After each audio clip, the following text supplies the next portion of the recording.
అది ఏదైనా పోతే మీ మీద పెడతారు కదా, క్యాటరింగ్ చేసి వచ్చేయండి. నేను అది ఒకవేళ దాన్ని మాడిఫై ఉంటుంటే పెడతా. సెల్ ఫోన్ మాత్రం అక్కడ ఉంచాలి. మీ సిమ్లు ఏమి మీ దగ్గర ఉంటాను వీళ్ళు.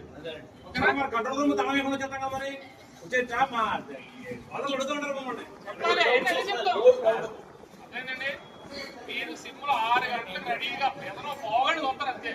తర్వాత అక్కడ పెట్టేసి మీరు వదిలేదు వచ్చేయండి. గ్యాన్ ట్రిప్ చేయాలా లేదనేది వచ్చిన డౌట్ అది పడుతుంది, మీకు మళ్ళీ మెసేజ్ పెడతాం. ఏదేమైనా 6 గంటల తర్వాత మీరు రెడీగా ఉండాలి బయటకు వచ్చేయడం. ఓకేనా? తర్వాత పర్సనల్ సిమ్లు వాడేవాడు ఉన్నారు. టౌన్ మొత్తం అయ్యారండి. ఈ పర్సనల్ సిమ్ అంటే స్విచ్ ఆఫ్ చేయండి.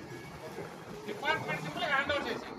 ఎందుకనంటే మీరు కన్జ్యూమర్ రిలేటెడ్ ఎల్ఐ గారు వీలిపోయిన అంటారు, మీరు చెప్పలే సమాధానం సవాలు వేరే నెంబర్ తీసుకుని 6 గంటలకు అనివార్యం అయితే ఓఎండం మాత్రం ఖచ్చితంగా చేయండి. అలాగే మ్యానింగ్ ఆఫ్ ఎస్ఎస్ 6 గంటలకు వాళ్ళు బయటకు రావాలి. వాళ్ళకి ఆర్డర్ రేట్ లేదంటే అదొకటి క్లారిఫికేషన్ వస్తుంది. ఆర్డర్ కూడా మీరు వాచ్ చేయాలి. అదే సబ్ ఇంజనీర్లు వాచ్ చేయాలి, ఏఈస్లు వాచ్ చేయాలి, షిఫ్ట్ ఆపరేటర్ వాచ్ చేయాలి. వీళ్ళందరినీ 6 గంటలకు అందరినీ బయటకు ఒక్క 24 గంటలు ఒక సైనికులకు పనిచేయండి. బాధ్యత మీరు ఏదడుగుతారు రాబోతున్నాడు. ఆన్లైన్ ఆడు పనిచేస్తాడు మనకెందుకు, ఈ పనిచేస్తాడు మనకెందుకంటే మనం ఏమీ సాధించాలి. సో చేస్తే 100% 24 గంటలు బొమ్మ తీరుతాం. అదేంటండి, మీరు 6 గంటలకు